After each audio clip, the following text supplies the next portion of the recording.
Boa noite, meus irmãos, a graça e a paz do nosso Senhor e Salvador, Jesus Cristo. Que o Senhor continue lhe dando a consciência da presença dEle em cada instante da sua vida, principalmente nos momentos de aflições e de dificuldade. Que Deus te abençoe, meu irmão. Queridos, nós vamos dar continuidade nessa série de sermões que nós iniciamos na semana passada. Como viver acima da mediocridade.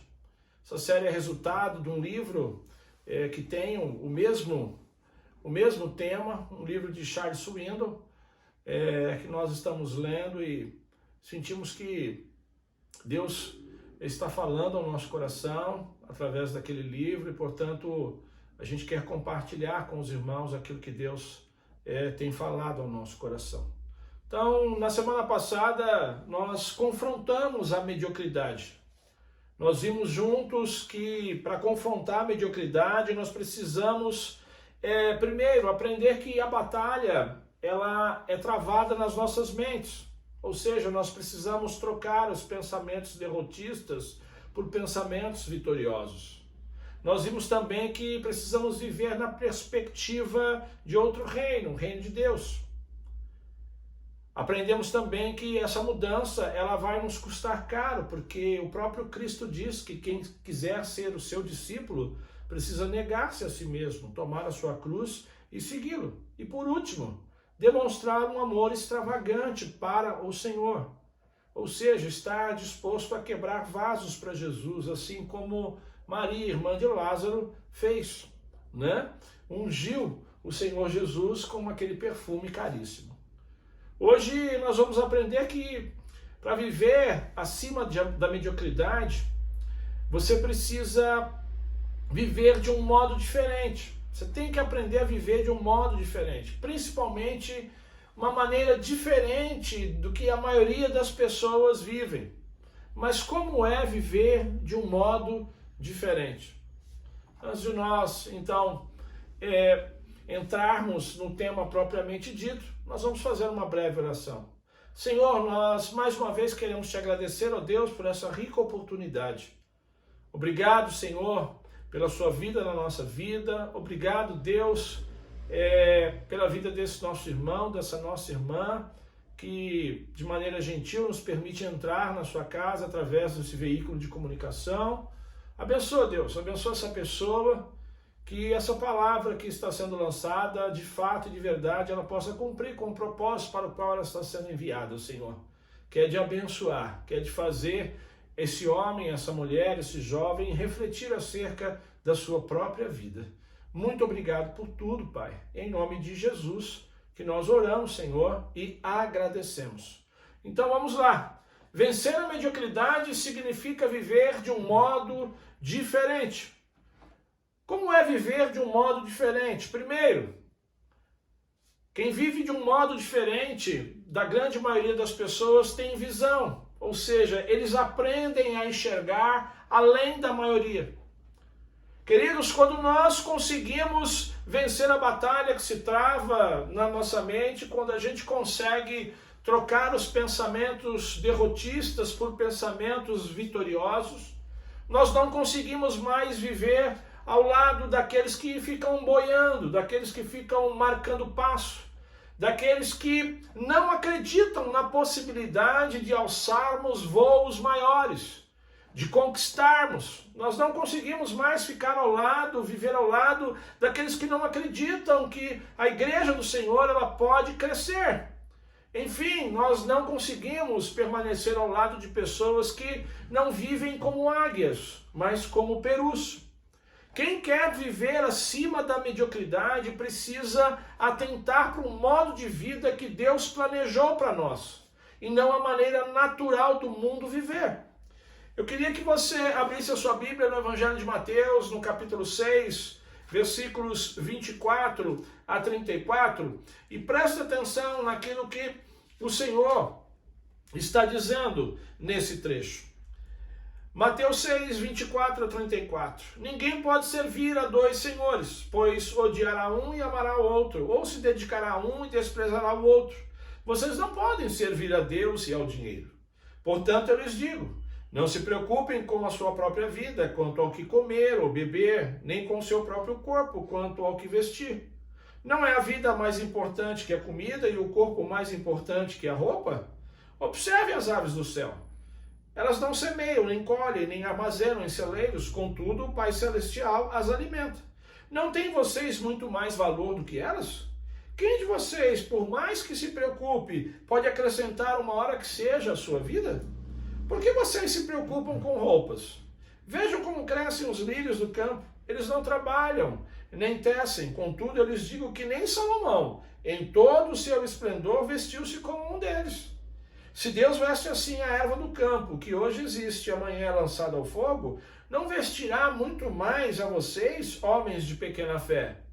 Portanto, não se preocupe dizendo o que vamos comer, ou o que vamos beber, ou o que vamos vestir, pois os pagãos é que correm atrás dessas coisas. Mas o Pai Celestial sabe que vocês precisam delas. Busquem, pois, em primeiro lugar o reino de Deus e a sua justiça, e as demais coisas lhes serão acrescentadas. Portanto, não se preocupem com o amanhã, pois o amanhã trará as suas próprias preocupações. Basta a cada dia o seu próprio mal. Queridos, esse texto, ele mostra claramente a maneira natural de muitas pessoas viverem. Pessoas que são ansiosas, cheias de preocupação, se preocupam com tudo. Se preocupam com o que vão comer, com o que vão vestir, se preocupam com o dia de amanhã, com o mês que vem. Mas o texto também nos ensina a maneira como o Senhor planejou para nós. Livrar-se de todo o excesso de bagagem, da ansiedade, da preocupação, e passar a confiar e crer no Senhor. Buscai, pois, o reino de Deus e a sua justiça em primeiro lugar, e as demais coisas lhe serão acrescentadas. Então, nós estamos diante de um texto que revela duas maneiras de viver. Uma maneira bem natural, e a outra, a maneira que Deus propõe para nós. Confiar, ter fé, descansar no Senhor. Queridos, sem percebermos, as nossas mentes elas vão sendo moldadas, pelo modo natural de viver. E nós precisamos mudar isso. De que forma? Primeiro, nós precisamos perceber que o mundo em que nós vivemos é um mundo hostil. É um mundo negativista. O mundo em que nós vivemos, ele tem a tendência de focar nos pontos positivos. Exemplo, basta você ligar a sua TV no nosso país e 90% das notícias são relacionadas a problemas. A mídia hoje só fala de Covid, de violência, de desemprego, que está faltando isso, que está faltando aquilo. E tudo isso é contagioso. O mundo, a mídia, ela não foca naquilo que está sendo feito de certo, de bonito, naquilo que está contribuindo para com o nosso país. Não, a mídia só foca nas coisas negativas. Assim é o mundo é um mundo negativista.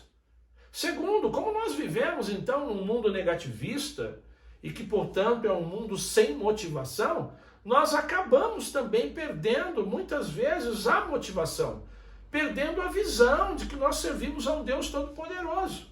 Então nós tendemos a caminhar como a média, fazendo apenas o suficiente, como a maioria faz. Terceiro, aqueles que acabam recebendo a orientação desse sistema que nós vivemos, acabam escolhendo não viver de uma forma diferente. As pessoas que estão sendo influenciadas pelo negativismo, pela falta de motivação, essas pessoas acabam deixando a monotonia, tomar conta da sua vida. Elas começam a andar e viver como a maioria. E aí então que vão surgindo expressões do tipo, eu vou fazer como todo mundo está fazendo. Eu vou dar um tempo também, está todo mundo dando um tempo. Ninguém se importa, então, para que eu vou me importar também? A situação está difícil, eu tenho que pensar em mim, na minha família. A igreja, depois, a gente vê. Eu gostaria que você pensasse, que você refletisse comigo. No mundo como esse em que nós estamos vivendo, o que será que está faltando? O que será que está faltando à igreja de hoje? Coragem. Coragem para ser diferente. Coragem para fazer diferente. Queridos, nós temos tomado a águia como exemplo desde a semana passada. A águia também é um símbolo de coragem. A águia, ela é ferrenha na defesa do seu território, na defesa dos seus filhotes. Tente tocar num filhote de águia. Eu já assisti documentários que mostram que quando você vai tentar tocar num filhote de uma águia, com certeza ela vai te atacar. E segundo os estudiosos, se a águia conseguir colocar as garras num braço de um ser humano, segundo eles, ela tem força necessária para quebrar o braço de uma pessoa. Então, pessoas que são semelhantes à águia, essas pessoas elas têm coragem. E pensando em coragem, eu quero aproveitar para falar de dois homens que tiveram coragem. Coragem para não seguir a maioria. Eu queria que você, se você estiver me ouvindo e estiver alguém aí ao seu lado, diga para a pessoa que está do seu lado, olha, você precisa ter coragem para não seguir a maioria. Esses dois homens que tiveram coragem para não seguir a maioria foram Josué e Caleb. O leitor da Bíblia sabe que Deus ele havia prometido aos hebreus uma terra. Aliás, uma terra maravilhosa, uma terra que manava leite e mel. Após o êxodo dos hebreus do Egito, num determinado momento da peregrinação dos hebreus pelo deserto, Deus manda que Moisés escolhesse 12 espias para espionarem essa terra que Deus havia prometido em herança, né, a Israel. E esses espias, eles não eram qualquer pessoa. Os espias que foram espionar Canaã eram homens influentes no meio do povo, eram príncipes do povo. E detalhe, eles já tinham uma promessa de Deus. Deus já tinha falado que era certo que eles conquistariam a terra. Então, qual foi a missão que Moisés designou a esses homens? Queria que você abrisse a sua Bíblia no livro de Números, capítulo 13, versículos 17 a 20. Olha a missão que lhes foi designada. Quando Moisés os enviou para observar em Canaã, disse, subam pelo Neguebe e prossigam até a região montanhosa. Vejam como é a terra e se o povo que vive lá é forte ou fraco, se são muitos ou poucos, se a terra em que habitam é boa ou ruim, se as cidades em que vivem são cidades sem muros ou fortificadas, se o solo é forte ou pobre, se existe ali floresta ou não. Sejam corajosos, tragam alguns frutos da terra, era a época do início da colheita das uvas. Então essa foi a missão designada por Moisés aos 12 espias. Em nenhum momento Moisés disse a eles que dessem conselhos ao povo. Em nenhum momento Moisés disse a eles que eles teriam liberdade para dizer ao povo se o povo deveria ou não invadir a terra. Essa não era a missão dos espias. A missão deles era apenas fazer um reconhecimento da terra. Ainda Números 13, agora a partir do verso 21. Eles subiram e observaram a terra, desde o deserto de Zin até Reob, na direção de Lebo-Hamate. Subiram o Negueb e chegaram a Hebron, onde viviam Aimã, Sesai e Talmai, descendentes de Enac. Hebron havia sido construída 7 anos antes de Zoan, no Egito. Quando chegaram ao Vale de Escol, cortaram um ramo do qual pendia um único cacho de uvas. 2 deles carregaram o cacho pendurado numa vara. Colheram também romãs e figos. Aquele lugar foi chamado de Vale de Escol, por causa do cacho de uvas que os israelitas cortaram. Ao fim de 40 dias, eles voltaram da missão de reconhecimento daquela terra. Eles então retornaram a Moisés e a Arão e a toda a comunidade de Israel em Cádiz, no deserto de Parã, onde prestaram um relatório a eles e a toda a comunidade de Israel. Eles mostraram os frutos da terra e deram o seguinte relatório a Moisés: entramos na terra a qual você nos enviou, onde manam leite e mel, aqui estão alguns frutos dela. Enquanto eles desenvolviam a missão, eles apanharam amostras dos frutos daquela terra, como lhes foi pedido. Eles trouxeram consigo. E aí então, quando eles chegaram ao acampamento, eles exibiram as uvas. Imaginem, 2 homens para carregar um cacho de uvas. Eles exibiram os demais frutos, os figos, as romãs. Eu queria conjecturar com você. Pensar nesse momento, as pessoas observando aquele grande cacho de uvas, aqueles figos, aquelas romãs, as pessoas olhando e dizendo assim: nossa, que fruta maravilhosa, essas frutas devem ser tão saborosas. Mas enquanto o povo ficava maravilhado, excitado com aquelas demonstrações, veio um relatório negativo. Números capítulo 13, versículos 28, 29 e 31. Mas o povo que lá vive é poderoso, e as cidades são fortificadas e muito grandes. Também vimos descendentes de Enac. Os amalequitas vivem no Negueb, os hititas, os jebuseus, os amorreus vivem na região montanhosa, os cananeus vivem perto do mar e junto ao Jordão. Verso 31. Então os homens que tinham ido com ele disseram: não podemos atacar aquele povo, é mais forte do que nós. Conjecturando novamente, se eu estivesse lá presente naquele momento, eu estaria com vontade de gritar: por que vocês estão dizendo que nós não vamos conseguir tomar posse dessa terra? Deus já nos deu essa terra. Deus já nos prometeu essa terra. Ninguém pode dizer se nós somos ou não capazes de possuir essa terra. Vocês não foram chamados para isso. Vocês foram chamados apenas para espionar a terra. A terra já é nossa, porque Deus já nos deu como herança. Mas eles prosseguiram. Grande parte dos espias prosseguiram numa missão que não lhes foi dada. Versículos 32 e 33. E espalharam entre os israelitas um relatório negativo acerca daquela terra. Disseram: a terra para a qual nós fomos em missão de reconhecimento devora os que nela vivem. Todos os que vimos são de grande estatura. Vimos também os gigantes, os descendentes de Enac, diante de quem parecíamos gafanhotos, a nós e a eles.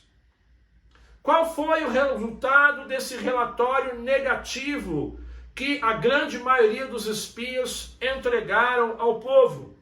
Números capítulo 14, versículos 1 e 2. Naquela noite toda a comunidade começou a chorar em alta voz. Todos os israelitas queixaram-se contra Moisés e contra Arão, e toda a comunidade lhes disse: quem dera tivéssemos morrido no Egito, ou nesse deserto. Por conta daquele relatório negativo, as pessoas agora acreditavam muito que jamais elas poderiam tomar posse da terra prometida. Queridos, o negativismo, uma visão pequena de Deus, uma visão restritiva de Deus, contamina as pessoas. A partir do momento em que grande parte dos espias entregaram aquele relatório negativo contaminou todo o povo. Por isso que nós temos que tomar cuidado com a nossa visão de ser igreja, a nossa visão como profissional. Você precisa tomar cuidado com a sua visão, porque a sua visão, se for uma visão negativa, ela vai contaminar as pessoas. Deus havia prometido a eles aquela terra. Como é que o povo poderia então dizer todas aquelas coisas? Como é que o povo poderia dizer: olha, era melhor que a gente tivesse ficado lá no Egito, ou que a gente tivesse morrido aqui no deserto, porque nós não vamos conseguir tomar posse daquela terra? Como que eles poderiam dizer isso?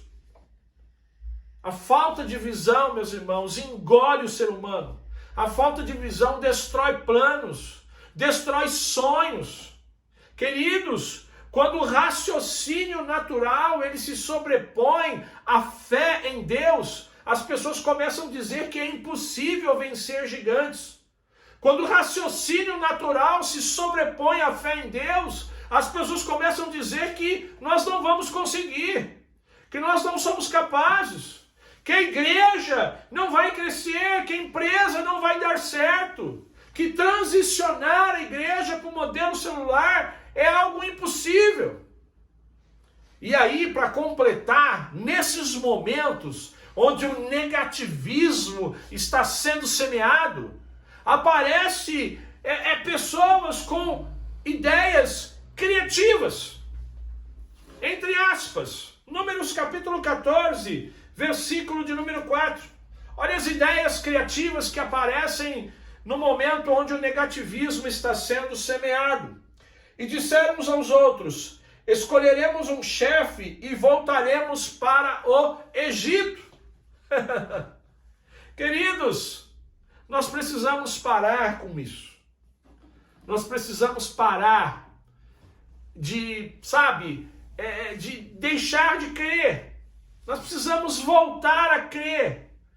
Nós precisamos parar com algumas coisas, como, vamos voltar a fazer o que a gente fazia antes. Não. A gente precisa parar de expressar ideias como, esse voo, isso que a gente está querendo fazer é alto demais. Esses planos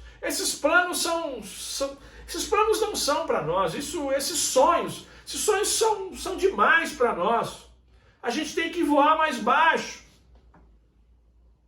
A gente tem que dar o fora dessa igreja, porque a coisa está preta nessa igreja. Nos momentos de negativismo, sempre surgem essas ideias, entre aspas, criativas, ideias que não vão contribuir com a excelência, ideias que não vão contribuir para a vitória. Lá em Números capítulo 14, versículo de número 5, tem uma informação importante também. Então Moisés e Arão prostraram-se rosto em terra diante de toda a assembleia dos israelitas.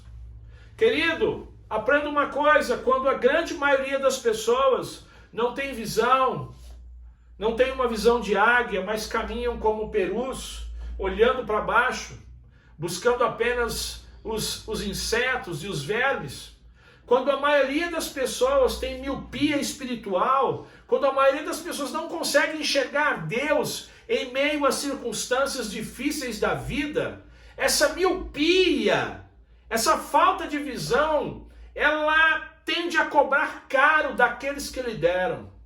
Moisés e Arão começaram a chorar. Moisés e Arão sofreram com tudo aquilo. Eu fico imaginando eles chorando, dizendo um ao outro, mas como eles podem dizer isso? Como eles podem agir assim, se Deus já nos prometeu essa terra? Em nome de Jesus, querido, você que lidera na igreja, ou você que tem um cargo de influência no mundo secular, você já entendeu por que é difícil liderar determinadas pessoas? Porque elas não têm visão de águia, elas são míopes espiritualmente falando. Por isso que muitas vezes você que lidera as pessoas, você sofre. Porque elas não têm a mesma visão que você. Elas não acreditam como você. Por isso você sofre. Mas quem quer vencer a mediocridade, quem lidera e quer vencer a mediocridade, quem é igreja de verdade, apesar de pagar um preço alto, essas pessoas não desanimam. Essas pessoas, elas não se entregam, porque elas não têm uma visão limitada das circunstâncias. Mas quem é águia tem uma visão ilimitada. Quem é águia sempre traz consigo um relatório positivo, independente das circunstâncias. Olha o relatório que aqueles homens corajosos, Josué e Caleb, trouxeram. Números capítulo 13, versículo 30. Então Caleb fez o povo calar-se perante Moisés e disse: subamos e tomemos posse da terra. É certo que venceremos. Olha o que Josué disse. Números 14, versículos 6 a 9.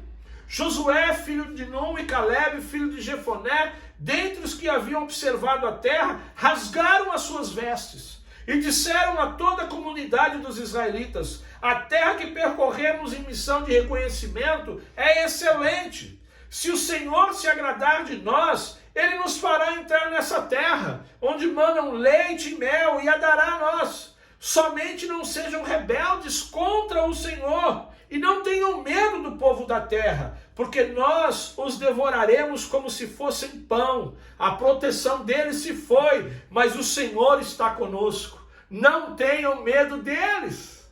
Aleluia! Que homens corajosos! Que palavras de incentivo diante do medo, diante do negativismo. Queridos, quando há visão, não há lugar para o medo. Quando uma pessoa tem visão, ela não tem medo. Quando uma pessoa tem visão, não existe lugar para intimidação na vida dela. Queridos, o tempo não é o tempo de medo, agora não é hora de ter medo. Agora não é hora de ser negativista, sabe? Agora é tempo de marchar. Agora é tempo de confiar em Deus. Agora é tempo de nós nos unirmos em prol da obra do Senhor e juntos destruirmos os gigantes. O gigante da avareza, de achar que o dinheiro que nós ganhamos tem que ser gastado apenas conosco. E a obra do Senhor fique de lado. Não, nós precisamos vencer o gigante da avareza, o gigante da desunião. Nós temos que permanecer unidos. Agora é hora de vencer o gigante da indiferença. Não podemos agir com indiferença com relação às coisas do Senhor. Mas percebam, apesar das palavras de encorajamento de Josué e Caleb, você pensa que o pessoal disse assim para eles: não, vocês estão certos, nós vamos juntos, nós vamos conquistar, tal. Não, apesar das palavras de incentivo, olha o que o povo disse para Josué e Caleb, Números capítulo 14, versículo de número 10. Mas a comunidade toda falou em apedrejá-los. Então a glória do Senhor apareceu e todos os israelitas na tenda do encontro. Eles quiseram apedrejar os homens que estavam incentivando, acreditando na tomada da terra prometida. Sabe o que isso nos ensina? Que é duvidoso que a maioria sempre tenha razão. Você que acha que a maioria sempre tem razão.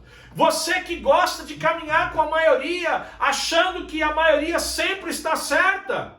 Tome cuidado, porque essa história diz que não. Essa história diz que a maioria, ela pode sim, muitas vezes, estar errada. Reflita sobre isso. Muitas vezes a maioria não está vivendo a vontade de Deus. Muitas vezes a maioria está longe dos planos de Deus. Muitas vezes a maioria está desejando coisas que o Senhor não quer mais para nós. Tome cuidado com a maioria. Eu não sei se você está me entendendo. Eu não sei se você está prestando atenção. Mas eu não estou falando aqui. Deus não me trouxe aqui para falar sobre a história de um povo. Eu não estou contando a história de um povo. Eu não estou contando uma história do Novo Testamento.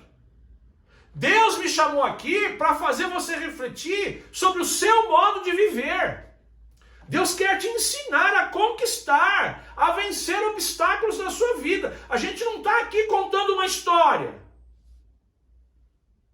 Hoje, quando você diz para um grupo de irmãos que você está interessado em lutar contra os gigantes, que você está interessado em fazer discípulos, para que a igreja do Senhor possa cumprir com a sua missão, possa crescer, várias pessoas hoje vão tentar te desanimar.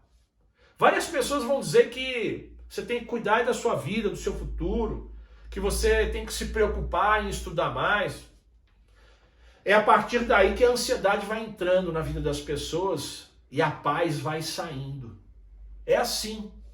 Quando a gente vai cuidando mais das nossas coisas e vai deixando as coisas do Senhor do lado, a ansiedade vai tomando mais conta do nosso coração, da nossa vida. E a paz, ela vai nos deixando. Queridos, nós não fomos chamados para caminhar por vista. A gente foi chamado para caminhar pela fé no Senhor. Então não é o que está acontecendo ou o que não está acontecendo que deve te mover, mas sim a sua fé em Deus. É a sua fé em Deus que deve te mover. É a sua visão sobre o que Deus é capaz de fazer, independente das circunstâncias, que deve te mover, que deve fazer você caminhar. Pergunta: qual é a sua Canaã? Qual é a sua Canaã? Qual é o seu desafio? Quais são os gigantes que te parecem, que te fazem parecer como um gafanhoto quando você os enfrenta? Eu quero dizer uma coisa para você: existe o caminho aberto, o caminho está aberto. Existem promessas para você, existem promessas para a igreja do Senhor. Mas para que as vitórias venham, para que a vontade de Deus prevaleça, é preciso ter visão. É preciso ter visão de águia. Sabe o que é visão? Visão é a habilidade de ver a presença de Deus.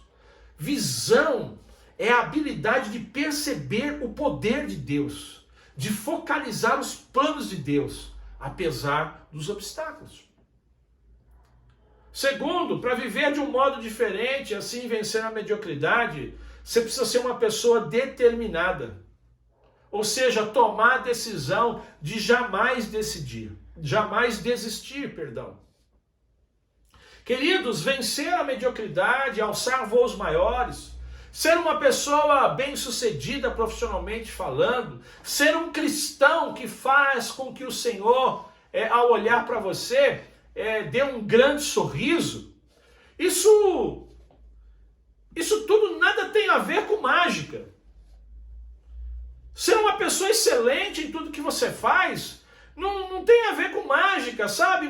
Com você pegar uma varinha de condão e abracadabra e as coisas acontecem, sabe? Não tem a ver com uma fórmula de efeito rápido, não.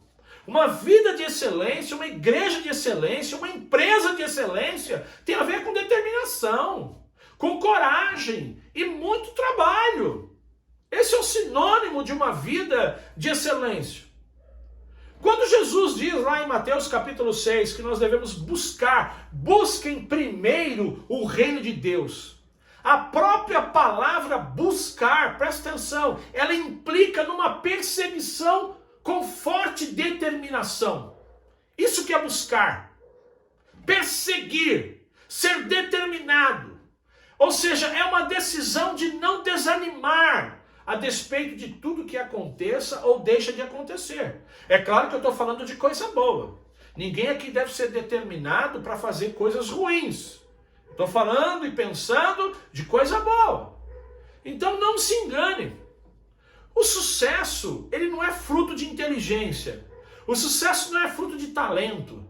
O sucesso não é fruto de educação. Se você quiser tornar o seu sonho real, você vai precisar de determinação, de persistência, de dedicação. Eu quero voltar à história daqueles dois homens, Josué e Caleb. Nós vimos, eles estavam entre os 12 espias que foram espionar a terra prometida em missão de reconhecimento. Contrário à maioria, eles trouxeram um bom relatório, um relatório positivo. 10 dos espias diziam: nós não podemos, nós seremos destruídos. Mas eles discordavam, dizendo: não, nós somos capazes. Deus está conosco, nós vamos subir com Deus, e com Deus nós vamos destruir todos aqueles gigantes. E nós não podemos nos esquecer que a maioria era contra eles. A maioria era pessimista. Pergunta: como é possível aqueles dois homens inteligentes serem tão diferentes? Como é possível? Eles tinham visão, determinação, coragem e sonhos. Os outros não. Por isso eles eram tão diferentes. De novo, essa história, ela é uma ilustração da vida. Na vida, a vida nesse mundo, nós gastamos a nossa vida, o nosso tempo sempre enfrentando a maioria que não tem visão, que não são determinados, que não sonham. Essa é a nossa vida nesse mundo. As coisas, elas são sempre complicadas, porque sempre a maioria não tem visão, não tem determinação, não sonha. Os que vivem pela vista, infelizmente, sempre são os maiores, são os mais numerosos do que aqueles que andam pela fé. Se você não compreender essas coisas, se você não entender isso, você não vai permanecer. Você não vai se tornar uma pessoa de excelência. Você não vai permanecer na igreja, você não vai vencer lá no mundo secular, se você não entender que a sua luta sempre será contra a maioria. Quer ver como é verdade? Eu quero relembrar o caso dos espias. 10 viram o problema, somente 2 viram a solução. 10 se impressionaram com o tamanho dos gigantes. 2 se impressionaram com o tamanho de Deus. 10 foram os que falaram que aquele plano não podia ser executado. 2 foram os que acreditaram que aquele plano poderia ser facilmente executado através do poder de Deus. Josué e Caleb, eles não eram tão mais inteligentes que os demais. Eles apenas possuíam determinação, coragem. Vamos recordar as palavras desses homens. Números capítulo 14, versículos 8 e 9. Olha só a palavra deles. Se o Senhor se agradar de nós, Ele nos fará entrar nessa terra onde manam leite e mel e a dará a nós. Somente não sejam rebeldes contra o Senhor. Não tenham medo do povo da terra, porque nós os devoraremos como se fossem pão. A proteção deles se foi, mas o Senhor está conosco. Não tenham medo deles. Queridos, nós estamos falando de coragem, de determinação, em que pese toda a congregação na época ter dito que eles mereciam ser apedrejados. O que aqueles homens tinham? Eram gênios? Super-homens? Não. Eram homens de visão, de determinação. Homens que sonhavam. Quando eu falo de sonho, eu não estou me referindo àquilo que acontece à noite quando você e eu, quando nós estamos dormindo. Eu estou me referindo a uma ideia, a um plano, a um objetivo que Deus colocou no meu coração. As pessoas que voam como águia, que vivem acima da mediocridade, são pessoas que sonham, que vão em busca de planos, que vão em busca de colocar em prática ideias, de viver a palavra que Deus colocou no seu coração. São pessoas que demonstram que receberam energia vinda de Deus, poder de Deus. Essas são as pessoas que conseguem atingir a excelência. Quais são os seus sonhos? Quais são as suas esperanças? Qual é a sua agenda, meu irmão, minha irmã? Você confia que Deus lhe fará o quê? A vida de Josué e Caleb, esses 2 homens, eles agradaram tanto a Deus que Deus protegeu ambos, de modo que eles não morreram no deserto. Você que não conhece a história, depois você lê Números capítulo 14. Toda aquela congregação, todos morreram no deserto. Ninguém entrou na terra prometida. Somente se safaram Josué, sua família, Caleb e a sua família. Quando nós temos visão e determinação para fazer as coisas, principalmente para Deus, Deus cuida da gente. Essa é a grande verdade. Deus nos esconde debaixo das suas asas. Determinação, sabe o que é? É você insistir em vez de desistir. As circunstâncias endurecem e você endurece mais duro ainda. Isso é que é ser uma pessoa determinada. Eu quero concluir. Se você já chegou à conclusão que precisa viver de modo diferente, principalmente você que me ouve que ainda não entregou a sua vida para Jesus, se arrependa dos seus pecados hoje, entrega a sua vida para Jesus. Permita que Deus seja o seu guia. Permita que Deus seja o seu guia e não desanime. Não desanime. Siga os seus sonhos, mas siga também os planos, os sonhos de Deus com determinação. E logo você estará voando como águia também. Você, meu irmão, minha irmã que está me ouvindo, eu quero aqui duplicar algumas coisas que nós aprendemos ao longo dessa mensagem. Nunca vá buscar indicações da multidão, porque na maioria das vezes ela pode estar errada. Lembre-se, a multidão não acreditava na possibilidade de tomar a terra prometida. Assim, muitas vezes é na vida secular, é na igreja. Muitas vezes a maioria das pessoas, a maioria dos crentes não vão colaborar para que o projeto de Deus flua através da sua vida. Presta atenção. Outro detalhe, nunca pense que as suas escolhas vão obrigar outra pessoa. Josué e Caleb escolheram acreditar na promessa de Deus, mas isso não mudou a ideia do povo. Sabe, apesar de você decidir ser águia, de você mostrar para as pessoas que Deus nos chamou para que todos possam ser águias, tem gente na igreja, tem gente na empresa que vai morrer sendo peru. Então a sua decisão não vai obrigar a outra pessoa a mudar. Tome cuidado, aprenda isso também. Por último, nunca vá embora porque alguém discordou de você. Lembra, toda uma multidão discordou de Josué e Caleb, mas eles não foram embora. Eles não abandonaram o projeto de Deus. Não deixa a igreja. Não deixa a empresa. Não deixa os teus sonhos porque a maioria discorda de você. Lembre-se, a maioria prefere andar por vista. Você tem que andar pela fé. Se na vida secular ou na vida eclesiástica você é alguém que precisa da aprovação dos outros, você é alguém que precisa que todos concordem com você para você continuar caminhando, servindo ao Senhor, eu quero dizer uma coisa para você. Você nunca vai conseguir vencer. Você nunca vai conseguir liderar. Você nunca vai conseguir servir ao Senhor. Você nunca vai caminhar em busca da excelência. Porque às vezes na busca pela excelência, nós vamos nos sentir sozinhos.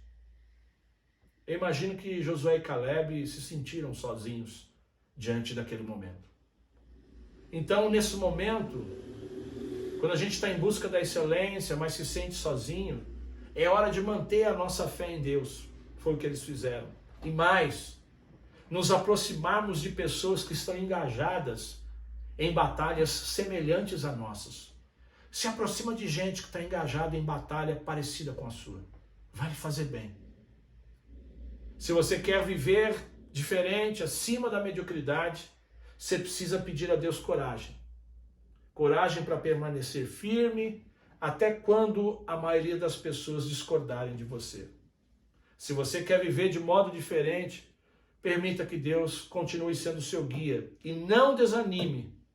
Siga os seus sonhos, mas siga também os sonhos de Deus com toda a determinação. E logo você também estará voando como águia. Que Deus te abençoe. Que a graça do Deus Pai, o amor do Deus Filho e as doces consolações do Espírito Santo de Deus estejam com todos nós desde agora e para todos sempre. Amém e graças a Deus.